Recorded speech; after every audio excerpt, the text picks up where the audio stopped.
I'm joining. All right, participants, everybody's in. Hola, Pepe. Hola.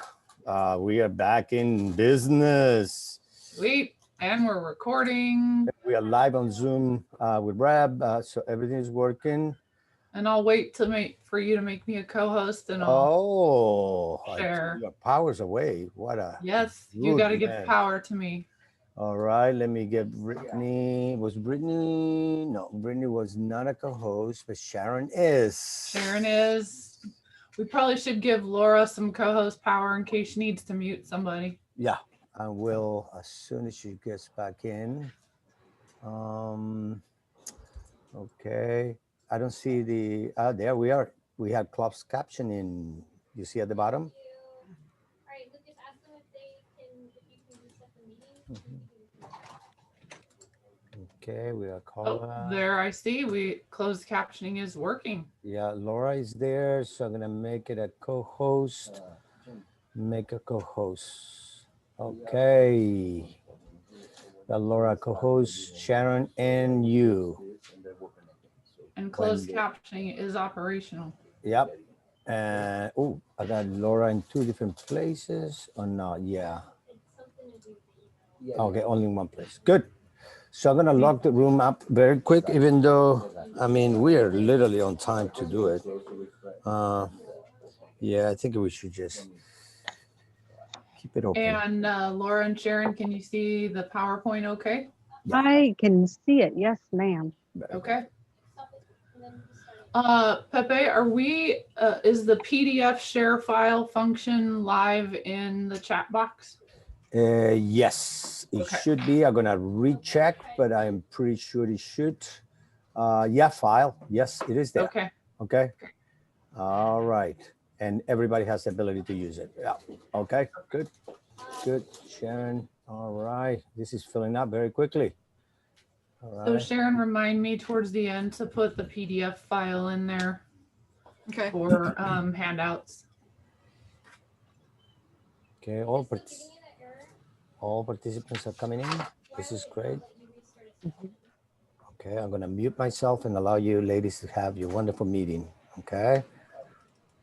If you have any questions, I'll be listening the entire time. So anything, just say, hey, Pepe, and I will be like the genie in a bottle. Okay. Thanks, Pepe. All right. Take care. Thank you. Well, we can give folks another minute.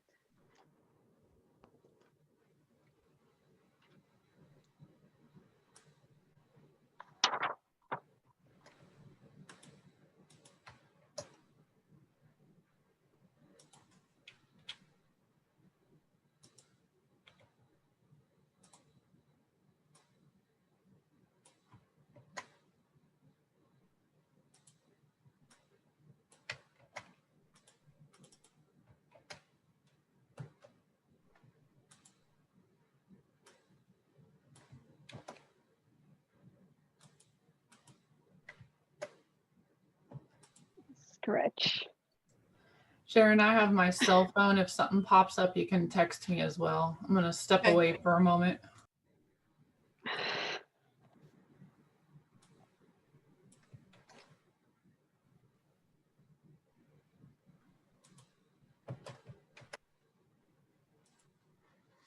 I've been presenting since 8 o'clock. I'm gonna Wendy do the bulk of this one. Good thing she wasn't here to hear me say that, right?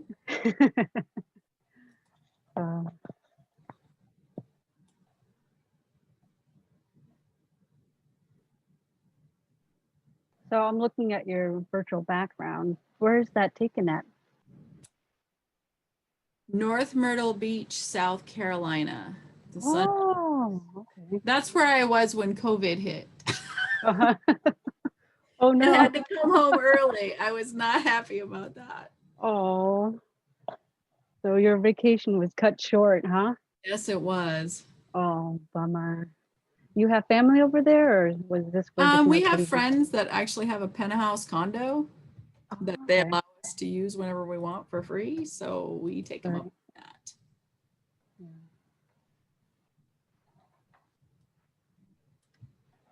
So we're at 10:32. Do you need a little more time? Well, Wendy's the one kind of kicking this off, so I'm hoping Okay, she'll we'll wait for be back her. shortly.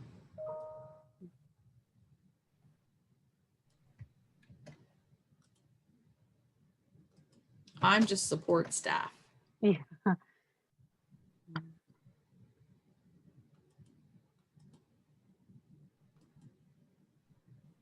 Yeah, we'd all be in Juneau right now, wouldn't we? Yeah, I presented at this last year. Mm-hmm.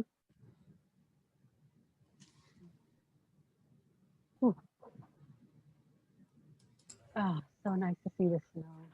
So Sharon, are they, Pepe is letting people in here in a moment? Yes. Okay, We currently have about 10 folks, that's including us. okay.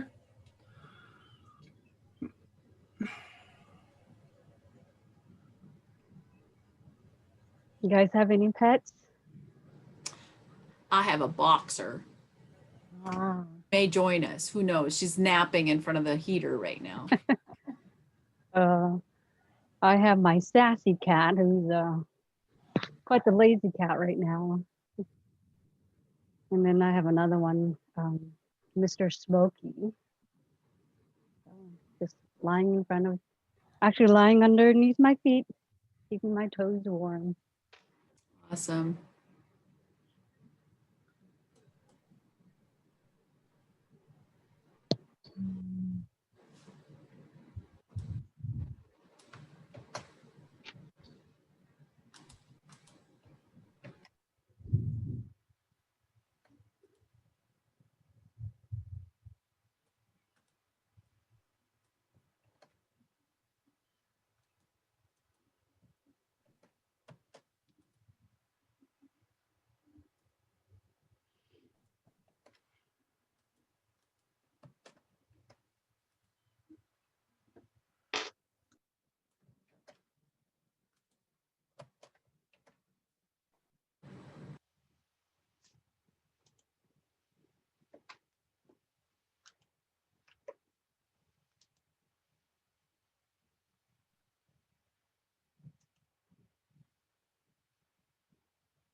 I was telling Laura, Wendy, I've been presenting since 8 o'clock. I'm gonna let you take the brunt of it.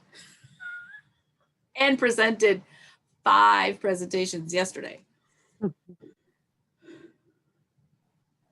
I'm all talked out. I know that's surprise. Room is unlocked and people are coming in furiously.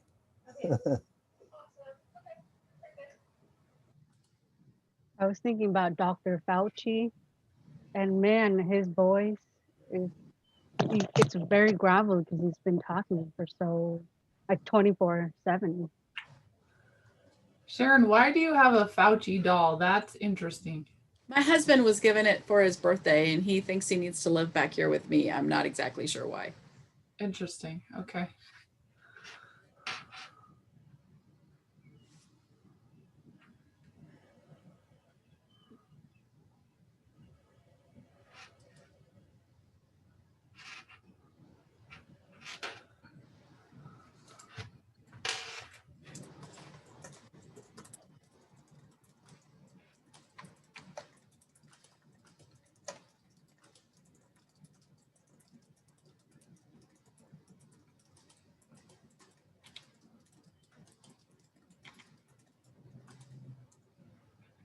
Morning, everyone. It's good to see all of you. If you're able, and it doesn't interfere with your connection, please turn on your video function so we can see your lovely faces. Also, if you could change your name to your first and your last name so that we can account for your attendance, it would be great. We'll find out about all of you here shortly. I'm just going to go ahead and we'll go ahead and start. Excellent. Thanks, Laura. Thank you, Wendy. So hello, everyone. I am Laura Knapp, and I am the virtual room host for today's workshop on youth mental health first aid curriculum overview.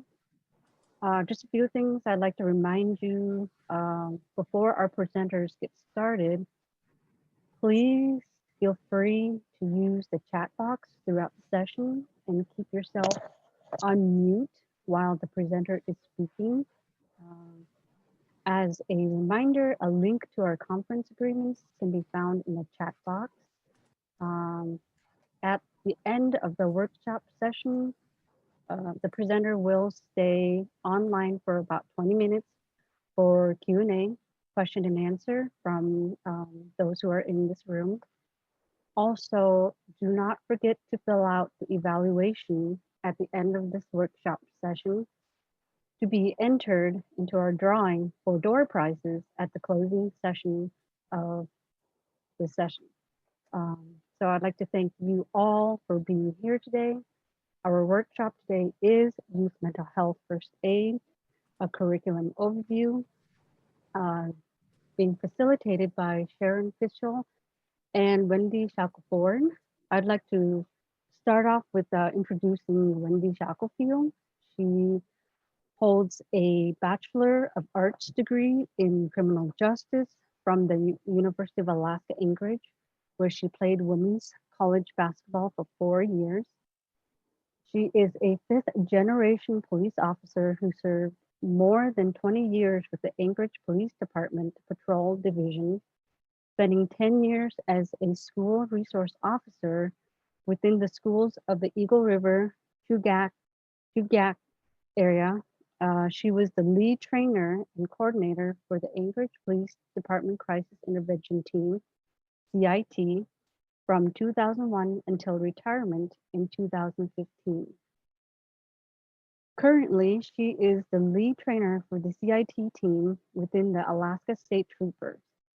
At the CIT training, mental health and other professionals voluntarily provide expert instruction to law enforcement and other first responders during an intensive 40-hour course where attendees were educated about mental illnesses, medications, suicide and crisis intervention, active listening skills, de-escalation techniques, empathy, and respect with the goal successful interactions with persons in crisis and diversion from the criminal justice system.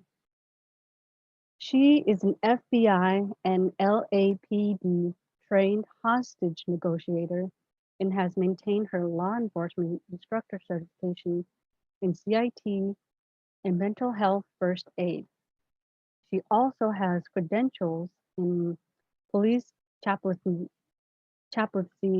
through the International Association of Police Chaplains Fellowship Ministries Incorporation and Southern Baptist Convention Disaster Response.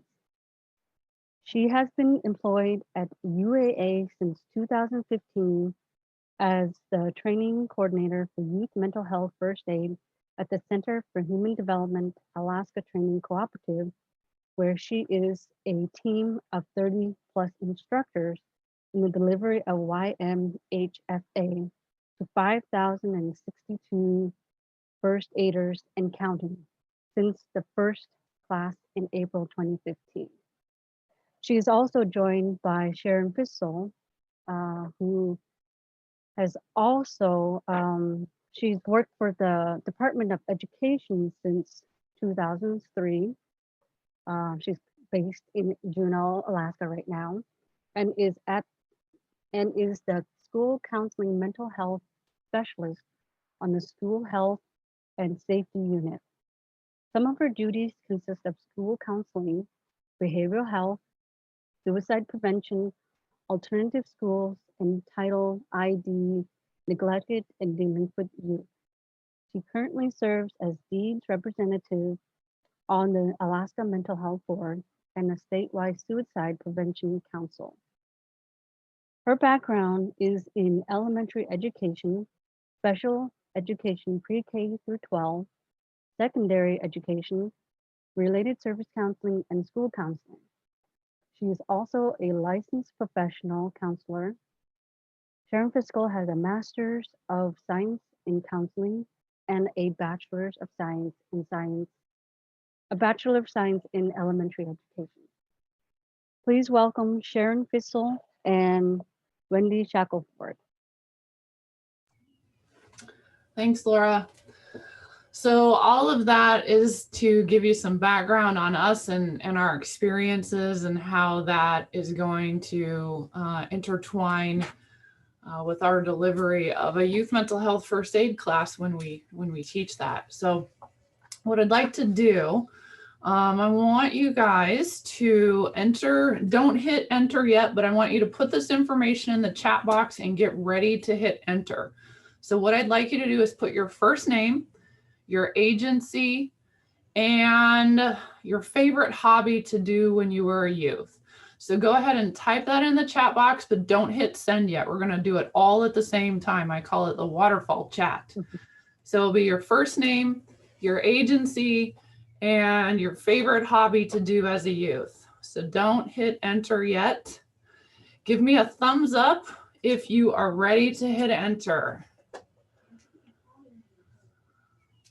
Okay, some of you know where that is. If you don't know where that is, let's see, I don't think it looks the same on my screen. It's under, Sharon, where is it again? I can't see it because I'm sharing. It's under reactions. Reactions. Yep. Reactions on the bottom bar. Okay, first name, your agency, and your hobby. Ready? Go. Woo! How cool is that? I stole that from another instructor. All right, so Sharon, you want to share some of the folks that are with us today and what agencies they're with? Let's see, Aaron, 21st Century Outside. Let me pull this down. 4-H, dance, soccer, UAF, Brittany, Leah, ASD, 21st Century. Liz, Catchmack Bay Family Planning. We got Cussbuck School District, Cheryl, Thomas, After School Network, ASD, Chris from U360, Musical Theater. We've got hiking, playing sports, baking, gardening, softball, sports, lots of sports, reading. That's kind of what we got, Wendy. Awesome. Well, I am really happy to have all of you here. So what we're going to do today, Sharon and I are just going to give you an overview of the Youth Mental Health First Aid curriculum. Hopefully we made it clear enough that you didn't think you were actually taking the course, because that sometimes happens when we present on this topic. And you're actually getting the 2.0 version. They literally just updated the curriculum this summer. So our instructors are all starting to get familiar with how to do the virtual version as well as the in-person version. If you do have questions or something pops up as you're experiencing the curriculum or the presentation, you can put that in the chat box. We may wait until the question and answer to attend to it, but it may be also relevant to the presentation as well. So here we go. So just a little bit of background. I literally retired from the Anchorage Police Department and walked into a presentation on youth mental health first aid that somebody else wrote and I delivered. It was that brand new to me. So I retired and then rehired with UAA to run the youth mental health first aid program. We got our first grant in 2014. Sharon was one of the leads on obtaining that SAMHSA federal grant. And we just completed the first 5 years with AWARE to deliver to Anchorage, Mat-Su, and Kenai, as well as some statewide. And we just recently were awarded the second round of 5-year grants, AWARE grants, to Fairbanks, Juneau, and Bearing Straight. Did I get that right, Sharon? And then we'll have some statewide deliverables as well. So one of the things I want to put a thought in your head about whether you want to have this curriculum brought to you. We'll talk a little bit about the costs because right now UAA is on phase B lockdown, which means we're not delivering in-person classes. We're doing things virtually. So we'll talk a little bit about that towards the end. So in our final year, our federal fiscal year 19, which was the end of our first grant, we almost tripled our deliverables of 500 annually, and we trained 1,479 first aiders. And it was our best year of the 5. We trained during that 5 years. So from April 2015, when we had our first class, to September of 2019, we trained over 5,200 first aiders across the state. And that's amazing, because what that means, if you start doing the math, 5,200 additional people with 2 sets of eyes, 2 sets of ears, and a heart and a passion for young people increased their noticing skills and provided opportunities for youth to engage with them, to reduce crises, to engage in services, or just have a caring heart to listen to them. And Sharon, if you have anything you want to add, feel free to pop in whenever. So this is where I think we're headed today.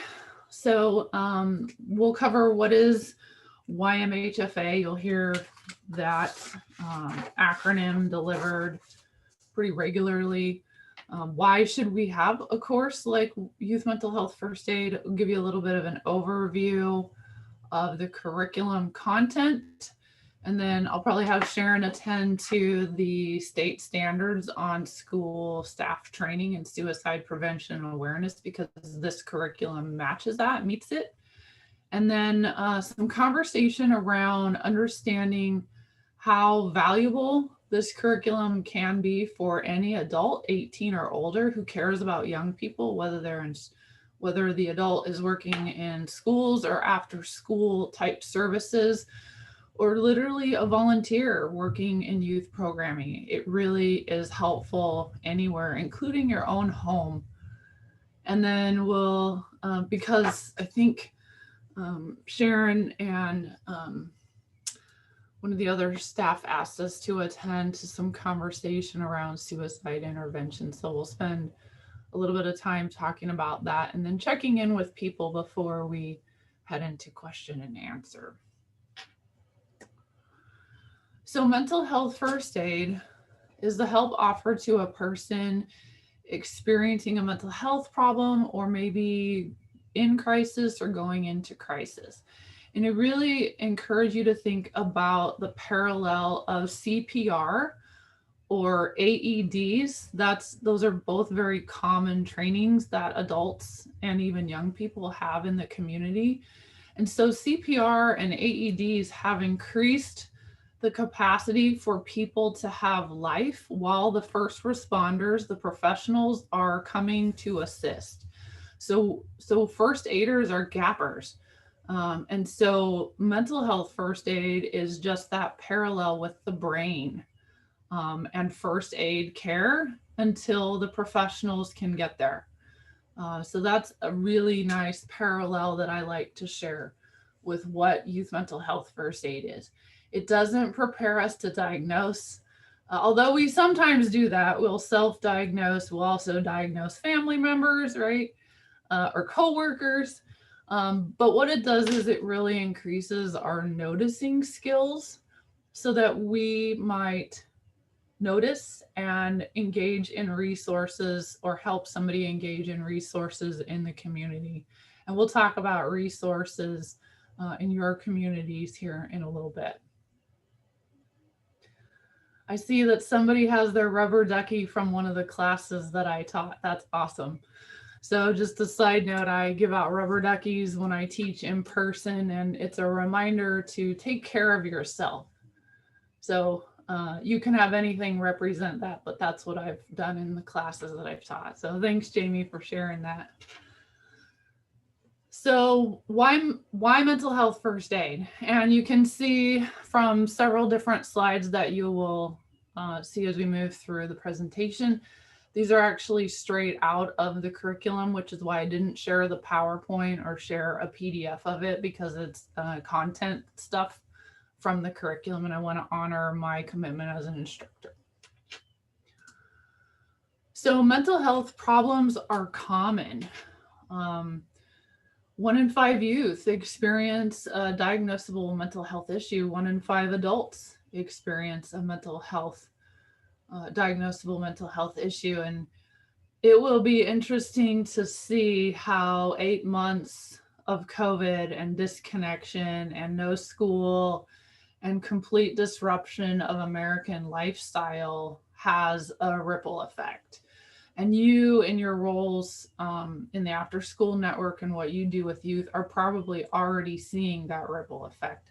And we'll try to save some time at the end for you to share so that we can also support you. That's why there's 2 of us, both to present the conversation, but also to provide some care for you, because we know how hard it is on the front lines when everything falls to you to attend to other people. It can be overwhelming. We also know that mental health problems often develop during adolescence. So 50% of diagnosable mental health issues show up by the age of 14, and then 75% by the age of 24. I don't have the references with me, but that is something that we talk about in the curriculum, and there's research attached to those numbers. And if somebody is really interested in that, you can, we can talk about it towards the end of the class. And of course, we know that young people and young adults are different than adults in how they experience really everything, right? Some of them are very adultish and some of them are not. And perception is everything. And I think the brain development piece is an important awareness, as well as trauma story. So young people often get information from less than reliable sources.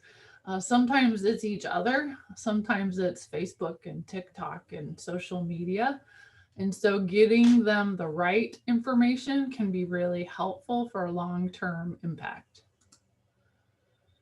And we know that with any illness that lives in the body, whether it's the mind or the physical body, the sooner that somebody gets help to attend to an illness, the more likely they will stay engaged in school, in work, in daily function, and the relationships, their circle, their tribe is what I call it. And we know there's a lot of misunderstanding related to mental health issues. Media is great for distorting mental health topics. And there's a lot of discrimination and stigma around a brain illness. And we know, even in Alaska, even in good old Anchorage, which is where I am, professional help is not always available. And if I can be honest, sometimes professional help isn't helpful. Sometimes it's us as lay people that are the most effective. Maybe it's because we have a relationship with a young person. The curriculum, we have been able to gain professional certifications around. So some of the groups that we have certifications, professional CEUs, because a lot of our professionals in the state have ongoing CEUs they have to meet. So just a heads up about that. So the Alaska Nurses Association, we have CEs with. Depending on which class you take, if you take the in-person class, that's a 7.5 to 8 hour course. The virtual class is 6 hours by Zoom, and then it's 2 hours of self-paced pre-work before the Zoom class. So you have 6 hours for that one. We also have the UAA Professional and Continuing Education Standards group. We do a class every semester. I think I just do fall and spring where we have 1 graduate credit attached to the in-person course, as well as about 7 hours of outside work, writing papers and taking the curriculum and applying it to the professional's life. And then we also have the Alaska Police Standards Council, who certifies our law enforcement and correctional officers. We have 8 hours approved for them to get professional CEs. And then our EMS personnel as well have CMEs. So if you're in any of those groups or you know anybody in those groups, there's a nice carrot attached, not just the information, but professional CEs as well. So some content, let me just display these and then I'll talk a little bit about them.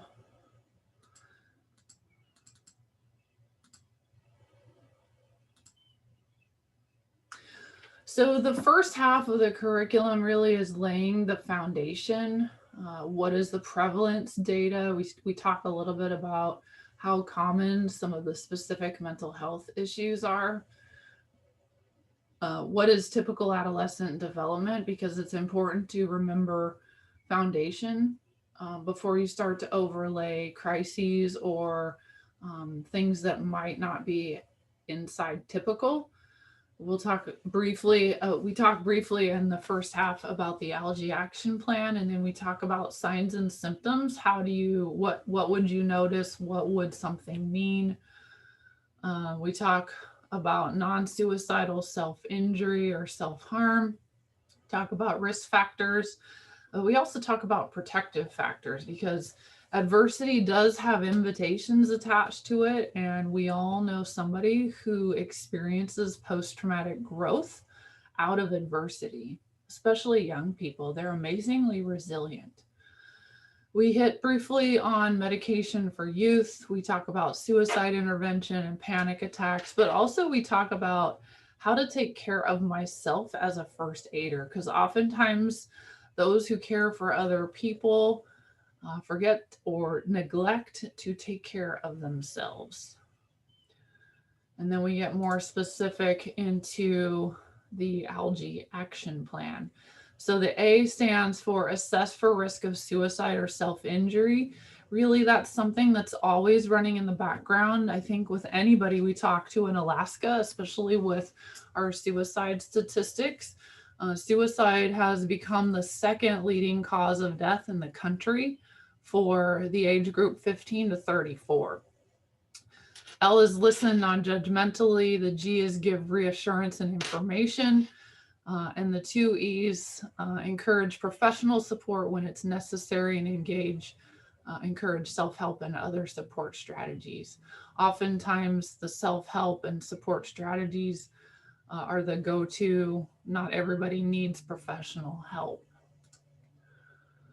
So Sharon, do you want to attend to the state requirements regarding training, especially for our school staff?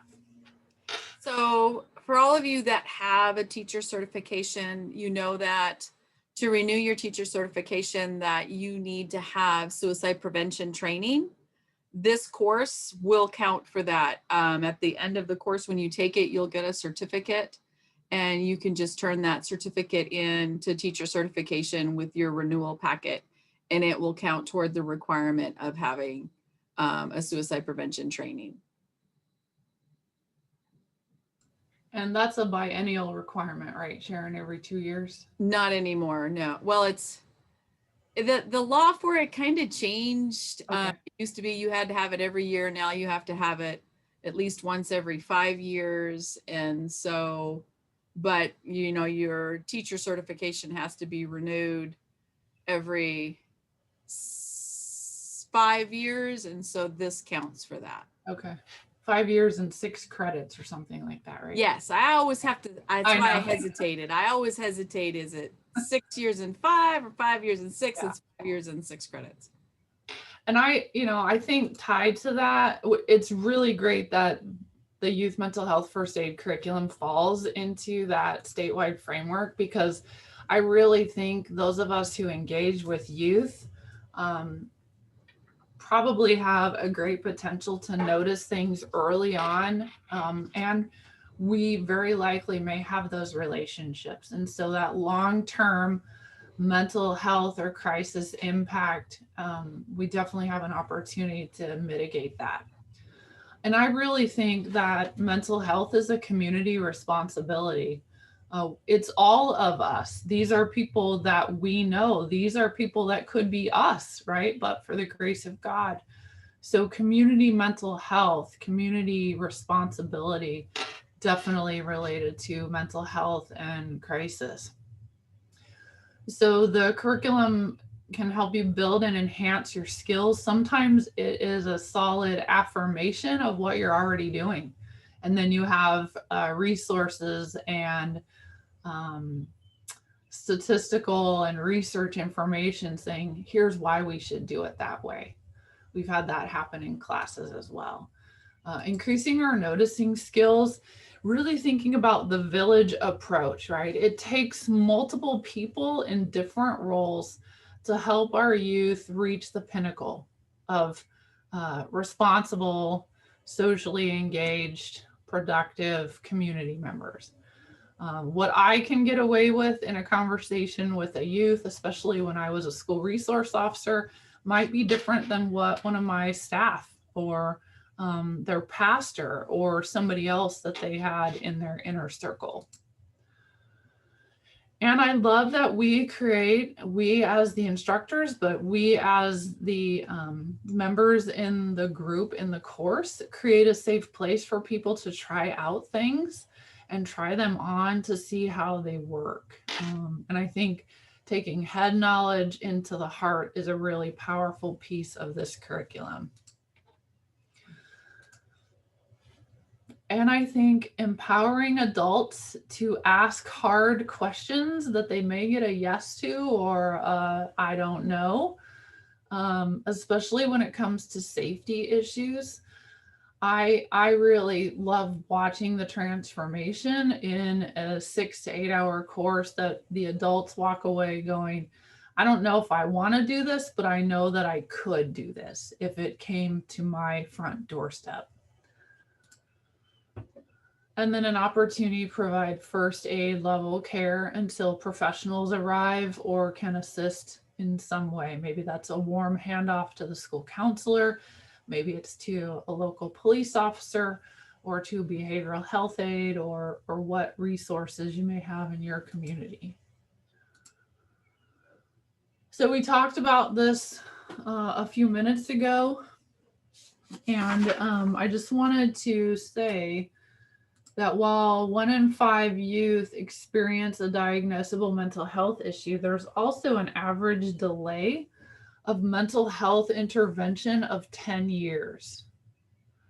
So if you think about that, if you had diabetes, how soon would you want to have medical interventions to attend to the illness of diabetes? Or if you found out you had stage 3 cancer, or you had pneumonia, or you had COVID, how long would you want to wait to receive intervention? And I think the 10-year delay speaks a lot of things about stigma, things about, if your awareness is housed in your mind and the illness also is housed in your mind, this makes sense to us, right? That people might delay, but they may also not have the finances to cover intervention, or they may not have the awareness of resources. Sharon, did you want to say something? I do. With COVID, and I know, we don't like to say that word, but with COVID right now, this is going to go up. Everything that Wendy's talking about is going to go up. They're already seeing an increase in, people who test positive for COVID, also at some point being diagnosed with experiencing a mental illness. And so the mental health effects of COVID is not going to end when the vaccine is here and COVID ends. It's going to be going on for a while. And so we all need to be kind of prepared about that this is going to be an unfortunate byproduct of COVID. Yeah, and I think some other things to keep running in the background as well.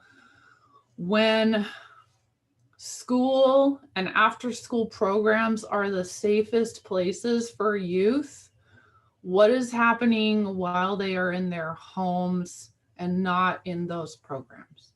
So it makes me think about trauma. It makes me think about ACEs. It makes me think about our students with specialized needs because of intellectual developmental disabilities or other things affecting their mind, or even just stressed caregivers who are also trying to work, maybe even in the same room. So this will be something that we really want to attune ourselves to. And really, I think this curriculum helps us prepare to be good listeners, with our heart, to understand impact really of everything that our youth could be experiencing right now. And absolutely, Laura, it is a global effect. No one is immune.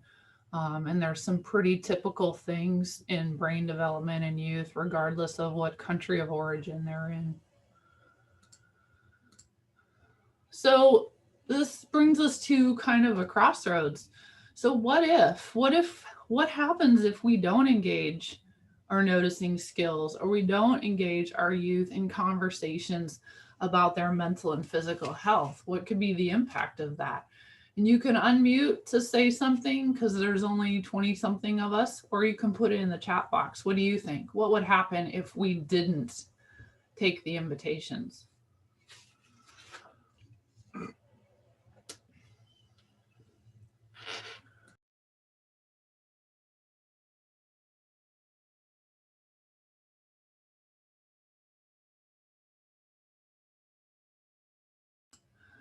Pepe, do our participants have the ability to unmute? I should probably ask that question. Are you guys able to unmute?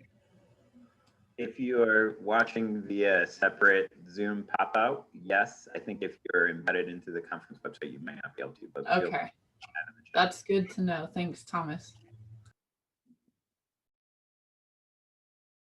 Sharon, you want to share some of the things that are popping up, or Laura, either one of you? Yes, they can unmute themselves. They just need to click on participants and unmute themselves. Okay, thanks, Pepe. So we have generational trauma, more suicide attempts, breakdowns, youth violence. They would feel like we don't care. That's a really good one. Continue culture of suck it up. I hate that comment.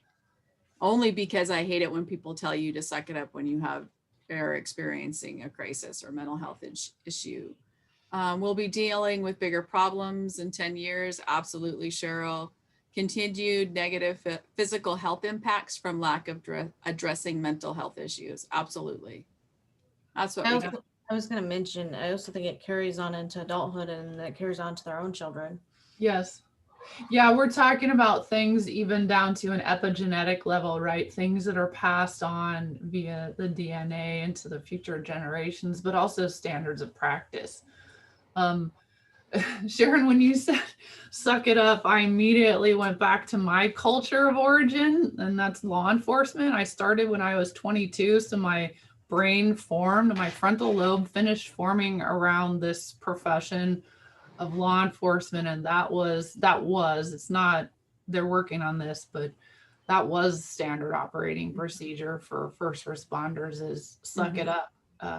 Otherwise it's weakness. But we know that if you have a brain and a heart, you can be impacted, right? We are not immune in a super suit, whether we're a teacher or a caregiver or an after school program deliverer. Thank you all for sharing your thoughts.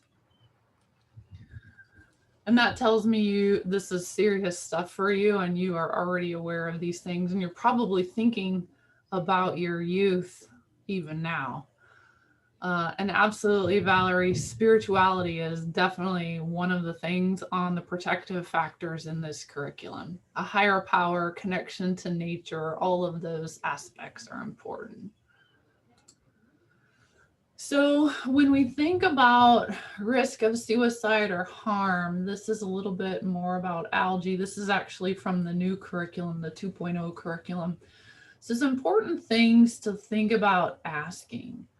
Are you thinking about killing yourself? Calling it what it is. That is still a huge myth, that if we speak this out loud, we actually plant the idea, when in fact, if we're sensing to ask this question, it means it's already been thought about and it's probably being mulled over even now.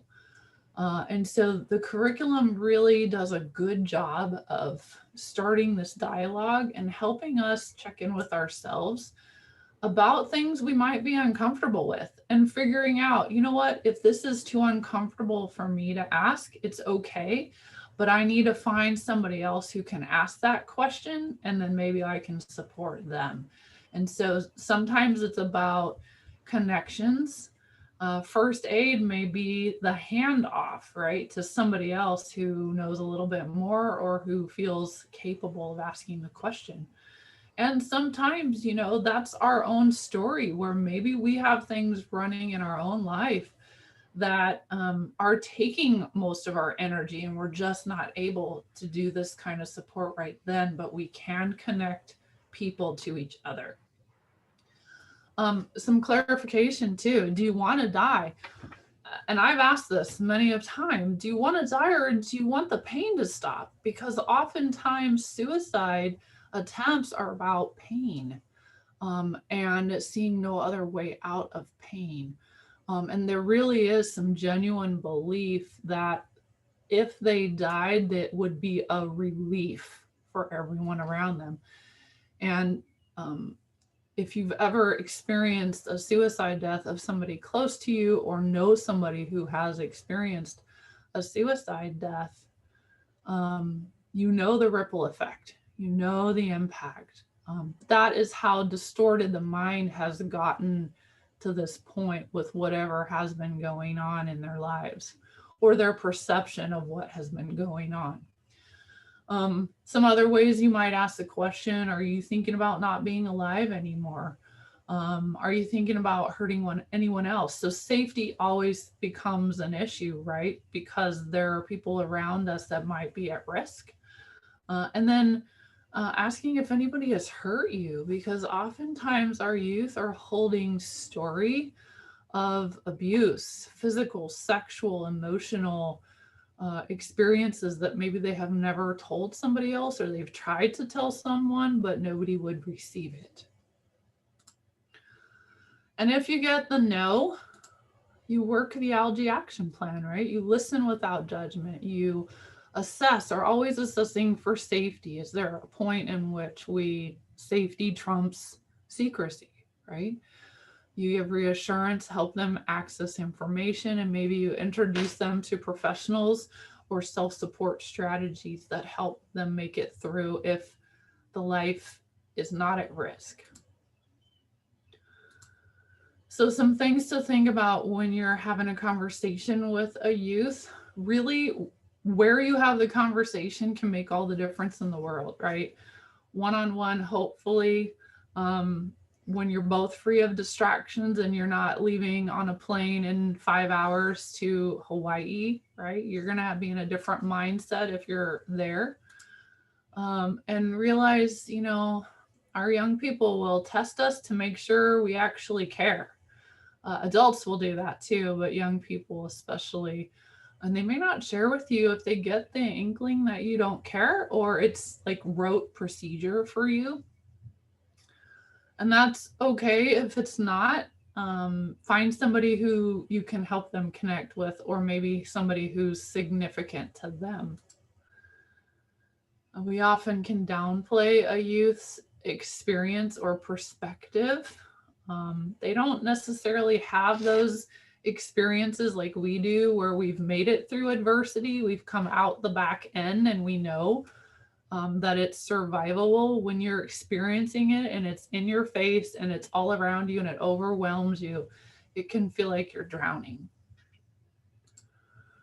And if you have a trauma story, your limbic brain alarm system is going off as well, right? Which kind of inhibits your frontal lobe thinking and problem solving. And always inviting for future conversations. Maybe they're not ready to talk about it yet. Maybe they don't even have the words to share yet. But you can always plant a seed for the next conversation.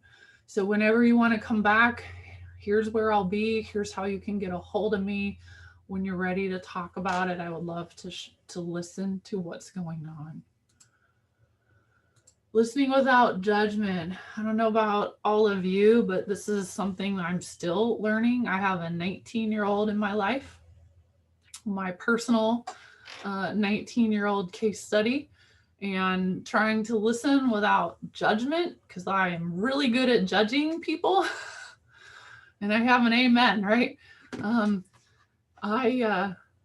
He helps me practice. And so allowing people to express their thoughts uninterrupted, trying to put my own personal core values aside, because they may not necessarily match up with what somebody else believes to be true, right?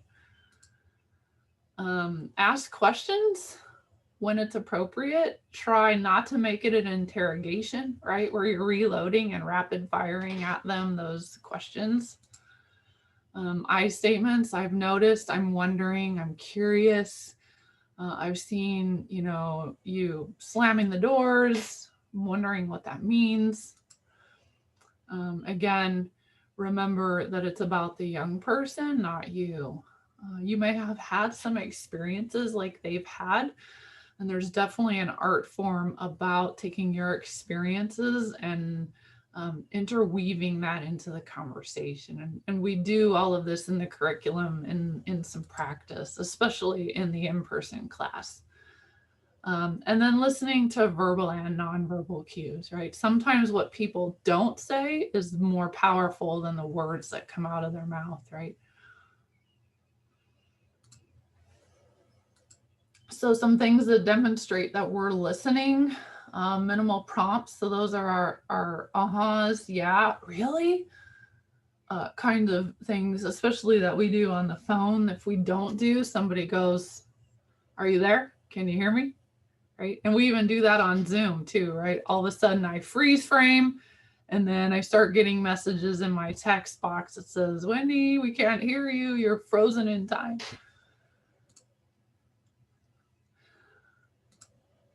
Checking your understanding. So what I think you're saying may not be what you're actually saying, right? There's two-way street. You telling me from your experience and then me getting it from your perspective and checking in with you about that. And a lot of times people are really gracious about correcting us if we get it wrong, right?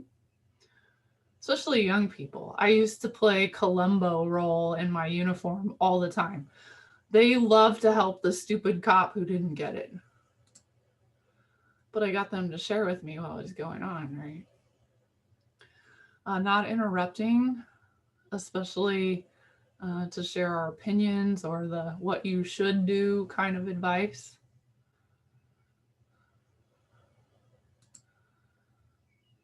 And then Sharon and Laura, if anything pops into the chat, feel free to pause me, okay? And then some nonverbal cues that demonstrate listening. What's interesting is a lot of this content is pretty standard in negotiator training and police de-escalation techniques. I don't know about teacher aspects, but I bet social work and some other curriculums have these same conversations. These are kind of the industry standard. So eye contact, use the chat box or you can unmute. Tell me about eye contact through a cultural lens. Because Alaska is a very diverse place. So Laura, I saw you unmute. Good morning, everyone. So I'm kind of in a unique situation. I live with a spouse who is deaf.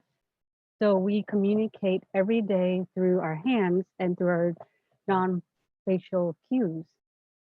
So I noticed that a lot of this training is focused on the hearing population, but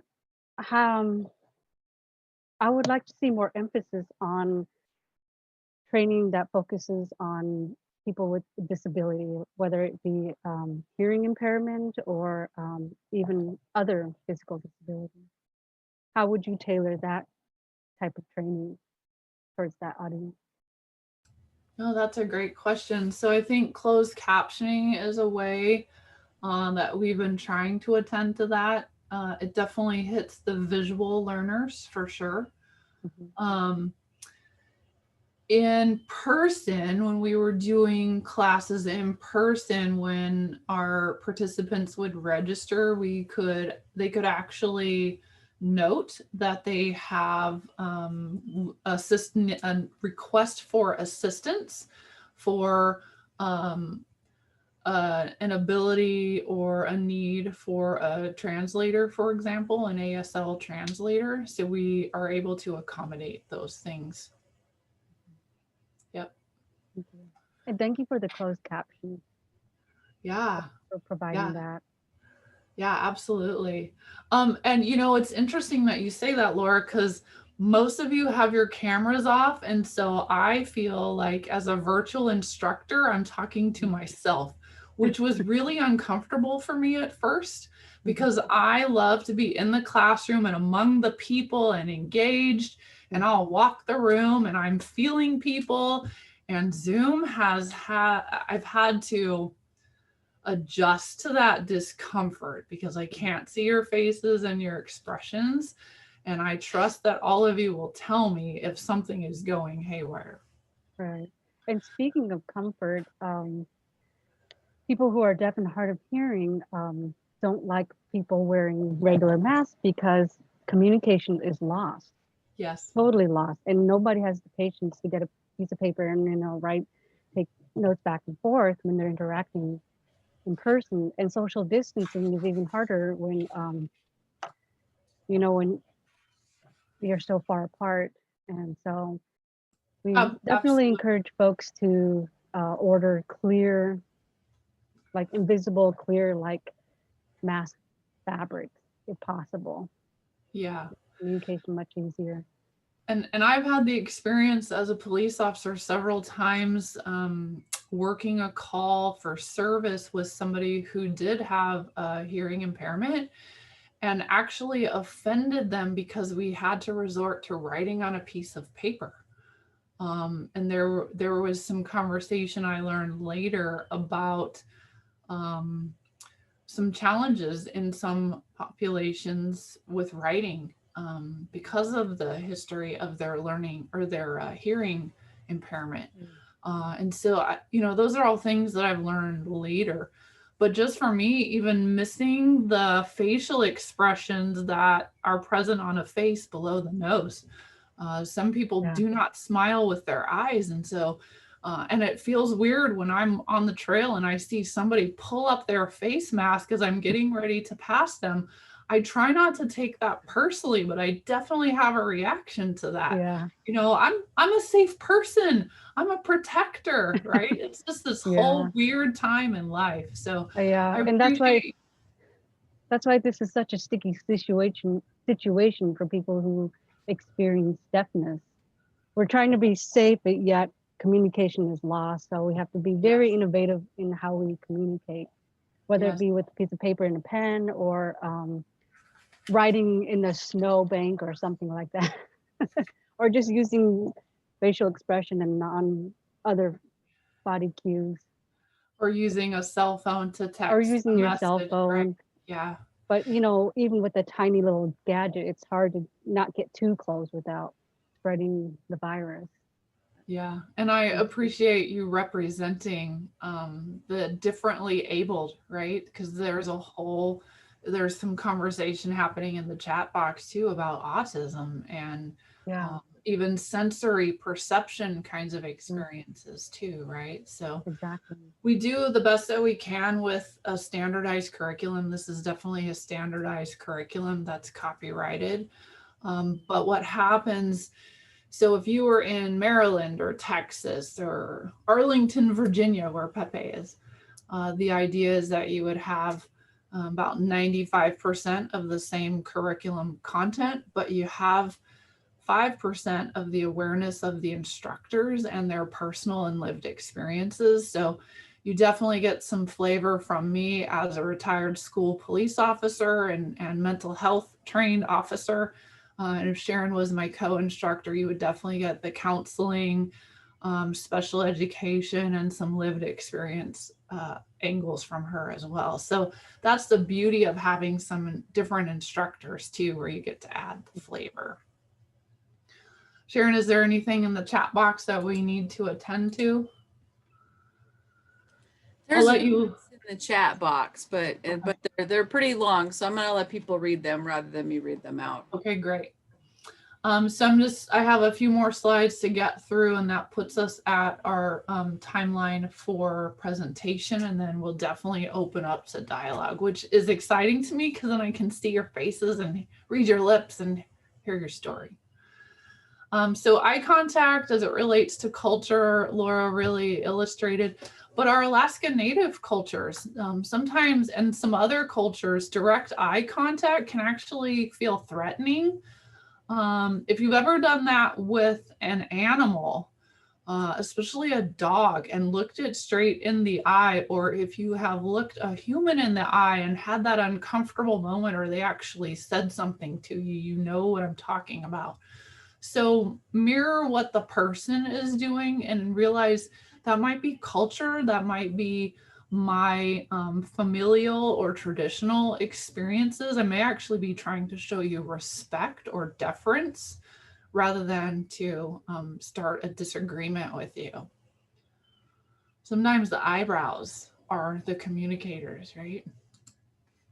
So open body position. If you're freezing, it's 5 below. I think somebody said it was -7 in Fairbanks, and you're standing outside and talking to someone, they could misinterpret your body language from not being cold to, I don't really care what you want to say. So just be thoughtful about your resting face, what your body comfort positions are. I know for me in full gear, 40 pounds of gear, I had certain things I would do thinking about open body position, but also being ready to respond to a threat that might come to me. If you can sit, go ahead, Laura. I was going to say, at times when a teenager is feeling, you know, kind of aloof, they can always revert to texting as an alternative way to feeling comfortable that way. Yeah, absolutely. So just being thoughtful about, you know, sometimes sitting down next to somebody is conversational feeling versus across the table. You know, you always want to think about if somebody is upset or they're in their limbic brain, wanting to make sure they don't feel cornered and they can leave the room if they need to, right? The great thing that came up in the chat box, Wendy, is car therapy, where you're driving around with your teenager and you're focused on the road and you're not looking at each other, and that works really well also. Food therapy is really good too. Ice cream, food, pedicures, manicures, right? Thinking about your youth and what's comfortable and trying to meet them where they're at. That's, yeah. And then throw in social distancing regulations, right? So this is just a reminder that getting to know the resources in your community. I do believe that we had people from all over the state. And so a really great place to start, if you look in your community under 211, which is run by United Way, you can either telephone in, or you can actually go online and put in your community and actually specify the topics that you're looking for. So if you're looking for a food pantry or shelter or mental health services, substance use services, for example, you can go to 211 and start there. So just a real quick conversation on this, and this is all in your handout as well, because I know we're bumping up against time. The SAD Persons is a mnemonic device to help you think about risk. And it was developed by medical professionals So, if somebody walked into a hospital or medical professional location, sad persons was kind of what they would have a conversation around to check in risk. So gender matters in that males tend to complete suicide at a rate 4 times females.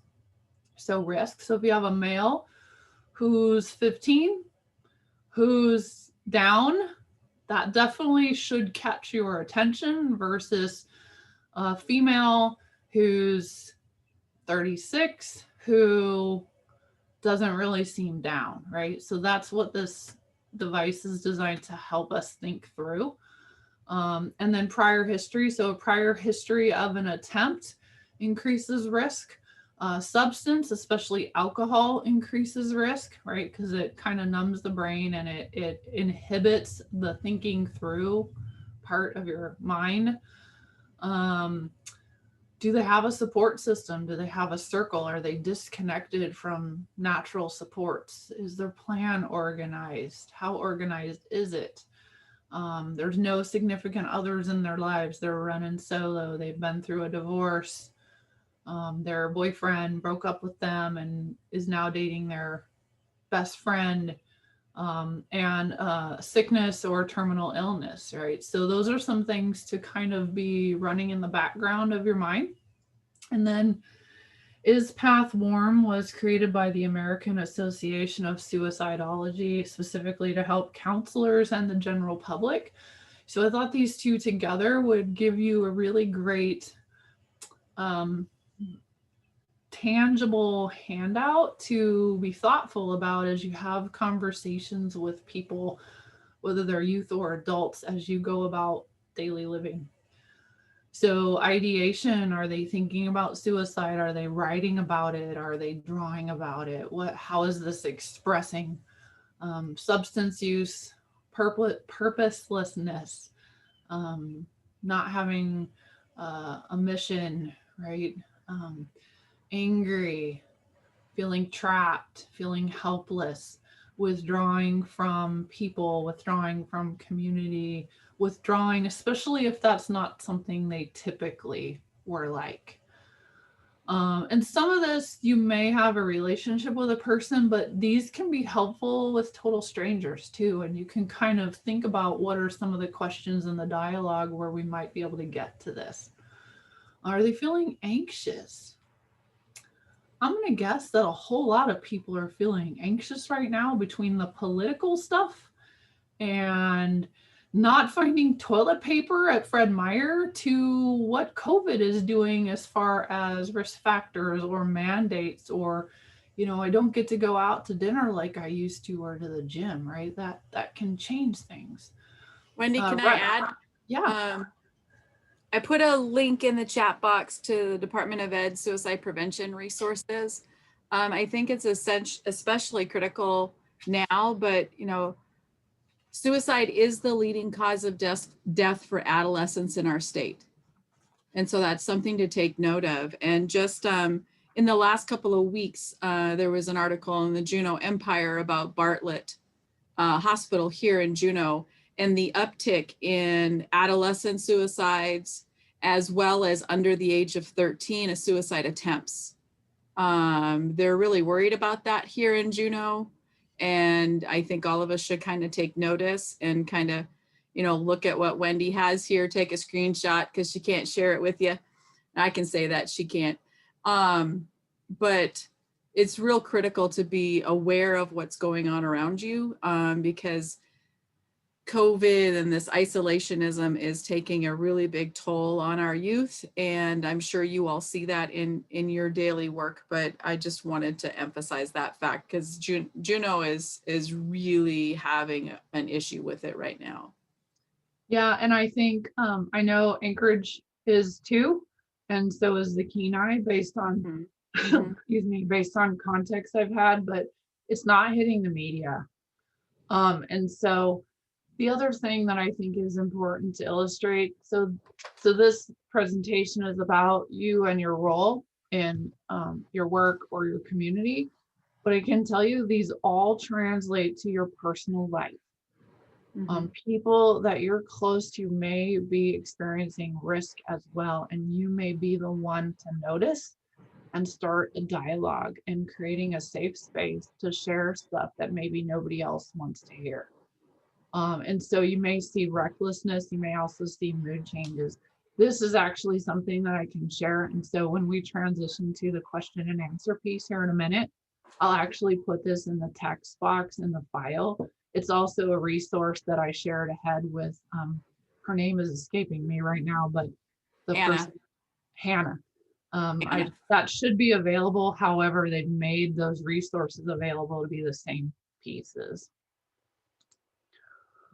And then finally, you know, I think the first most important step, if you are in a situation and you get the sense that somebody is thinking about suicide, or they're not sure what they're thinking, but you're really uncomfortable about whether they're going to stay on the planet or not, I think the first most important thing to do is to take a deep breath. As the first responder, take a deep breath, because here's why. They're telling you, or you're noticing, and they're still breathing, which means we're operating from a place of hope and possibility versus the alternative. And so I think it's really important to take a breath and just go into the conversation and listen. You don't have to fix it. It's not your job to fix it. Simply be present and to listen and to understand what's happening, and then problem solve with them. Offer resources, offer to go with them, and you go together as a team. And then later, when you want to freak out, you call a safe friend or you Zoom with them and you freak out, right? Because this stuff can be pretty intense. But that's what I have to do. I have to remember they're still breathing and I have the ability to hear their heart. And that's the best thing that you can do for anybody. Allowing them to express their feelings, what's happening, how they're feeling, what their story is, what's going on. Trying to figure out how future oriented they are, how much risk there is. Are they willing to go with you to get help? Can we bring help to us? Those are all the things that we hit on in the curriculum. And then, you know, if it's a young person, figuring out which parent is best equipped to hear this. That's a question I asked a lot. Do you want me to call them? Would you like to call them? What does that look like for us? Because we do need to talk with your parent, and trying to figure out how we can partner with our youth to get them the help that they need. And of course, if you don't feel safe, if you don't think the youth is safe, if they're threatening to run out the door and do X, Y, or Z, that's what 911 is for.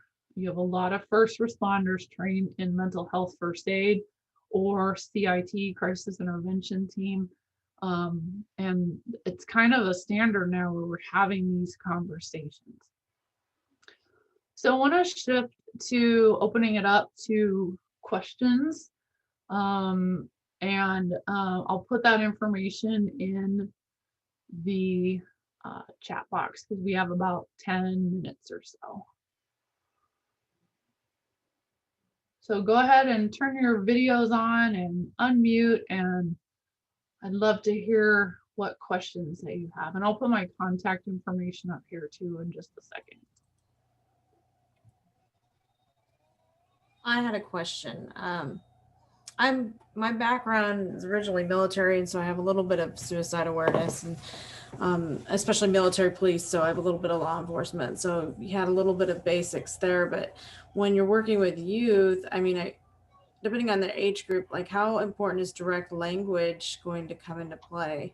Because to me, if you dumb it down too much, then the seriousness is gone. And I think that we do that a lot with, making things politically correct, but we're talking about mental health.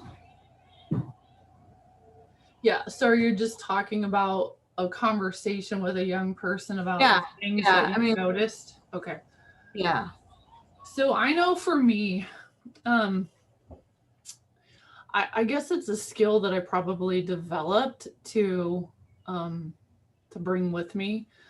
But I really express to a person how much I care about them and what I've noticed.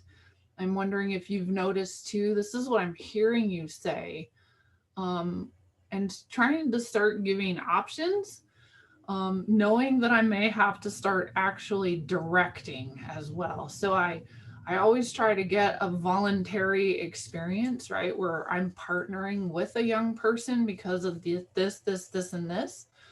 And then if safety trumps all of that, then I may have to start selling the plan to take immediate protective custody, whatever that might look like. And I think probably the best skill that you can bring with you is your genuineness, your style, the way you would do that care for a youth, because that seems natural and that seems genuine. But I think really expressing to the young person that you care about them, and then expressing that in your body as well as your language. Hey, I guess I have sort of a question. So the thing that I've done a bit of suicide prevention training and a lot of trauma training, and I'm always nervous about doing the wrong thing. So I feel like what would be helpful for me sometimes, and for others that I know who are in similar situations, is just having like, when you're experiencing this, maybe you're not, thinking too clearly. I think it would be helpful for me to just know what not to do. So I was just wondering what your thoughts were on that, and if you have any clear, the don'ts in these kinds of situations. So, and Sharon, if you want to add anything, feel free, but I have a history of being a rule breaker, because people are more important than processes. And so I used to have my department tell me, no, you can't do that. And I would say, why not? Because it was in the best interest of the person. And so I think rather than categorizing do's and do nots, what's probably more helpful is to check within myself if I have the capacity right now to attend to this based on my own experiences and what my load is I'm carrying. If I say, yes, I can, I have the time, I have the capacity, I have the willingness, then I simply start a dialogue. I listen, I ask questions, I try to understand from the person's point of view. And as they share, because a lot of times people are desperately trying to stay alive. And so if you're willing to listen, they're probably going to share with you. And then as I get the picture, or I need clarification about future orientation or what's the plan, and I start exploring that, then I start asking questions about, what are you willing to do to stay alive? What can you and I do together to help you stay alive? Because I'm hearing you say that. And I'm so thankful that you shared with me, that you trusted me to hear that you're struggling right now. And I use a lot of pause and I let those things sink in, because what's happening is this is very emotion based, and your mind gets hijacked by emotion and you can't think through. So as I'm listening, as I'm allowing a safe space to ventilate those intensity of emotions, I'm actually increasing their capacity to start thinking again, to start problem solving with me. And then we can figure out what's next together. So if they don't know anything about resources, then I need to be prepared and equipped, even if we sit at the computer together and we start digging into resources, or we call the Alaska Care Line, for example.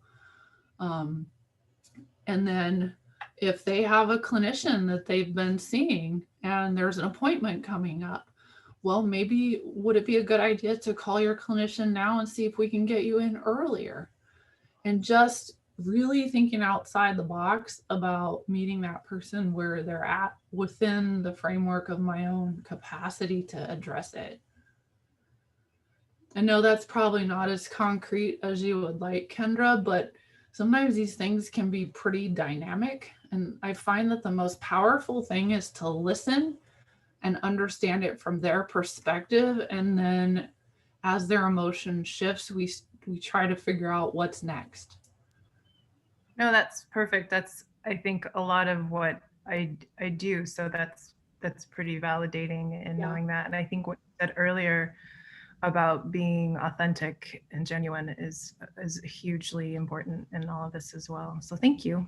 Yeah, and it's my experience that youth especially are equipped with BS meters, right? Like they go off like Geiger counters. They can tell even if you bumble and fumble around, which I was pretty good at initially. They get that you're trying, and they actually have a lot of grace for us adults. So we have about 3 minutes left before Pepe is pulling the plug on us. Let's see. So I'm gonna just kind of offer some additional resources, if that's okay.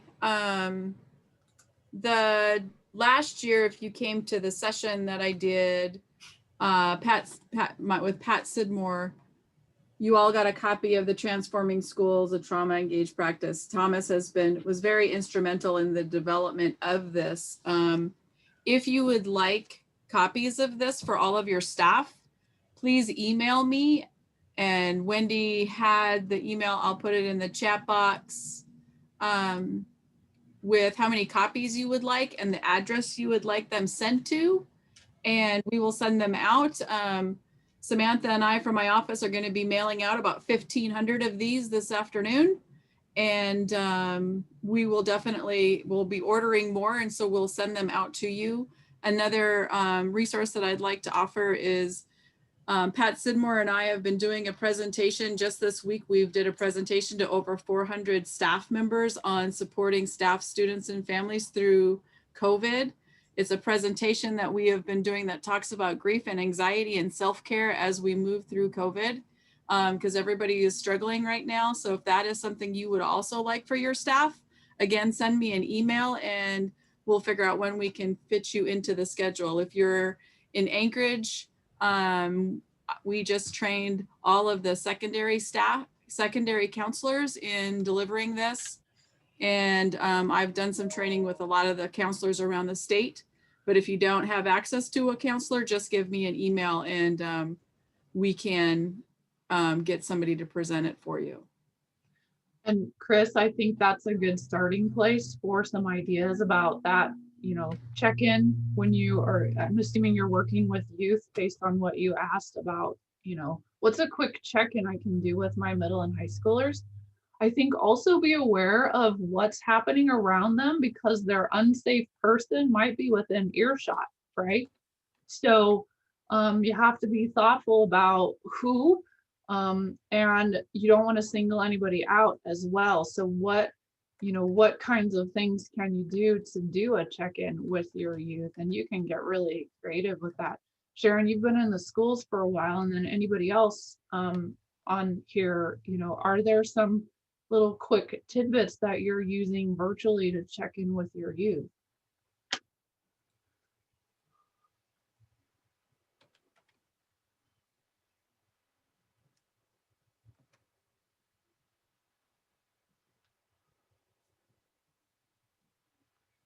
So I would suspect that you could probably use Dr. Google, Chris, to help you find some quick check-in tips or, just a quick assessment about where your youth are. Maybe very similar to what you might even do in the classroom. You could use color codes, you could use a scale. There's lots of different little things that you could do. You could have them, post a picture of how they're feeling today as a cartoon character. I mean, there's lots of creativity that doesn't single anybody else out, but it may provide a follow-up one-on-one conversation that you may have with somebody. Cheryl, I'm gonna message you here in just a second about your question. What other things are in the chat box? Other questions. So real quick, if you want to have a virtual youth mental health first aid class, let's say whatever role you're in, you want to set up a class, you can contact me by email. It's $23.95 a person right now for the digital materials, but I literally am waiting on a budget to punch through UAA. We're hitting holidays, so there will eventually be some funding, especially for those 3 primary areas. So you can't get it unless you don't ask. So if you send me an email and tell me what you're looking for, what you want to do, I'm pretty good about trying to accommodate and make it happen. So we're doing just virtual right now because of UAA. I'm trying not to get fired. So Wendy, I'll jump in real quick. This is Thomas with the network. So we are all out of time, but I do want to also offer up the network as well. We know a lot of you are in very small organizations or program sites where it may only be 1, 2, 3 staff members. Feel free to reach out to us as well as a network. We're going to explore the idea of how can we offer this as something that would be open to network partners to be able to go. So, again, if you're not able to, you don't feel like you can latch into or host your own training, feel free to reach out to us as a network. We'd love to help support you in this ability because we know this is, especially now with COVID, this is even more critical than ever before. yeah, absolutely. Yeah. And the maximum class size for virtual class is 20. So now is the time to set those up, and we can absolutely connect people and partner. So with that, I believe we're out of time. If some of you had questions that you didn't want to ask publicly, you can email me. Cheryl, I sent you a message in the chat to either email me or call my cell phone. I hope you have a great rest of your training experience, and thank you for picking our class to hear some more information about. And thank you for what you do in the lives of other people's children as well as your own. Thank you, everyone. Sharon. Have a great holiday. So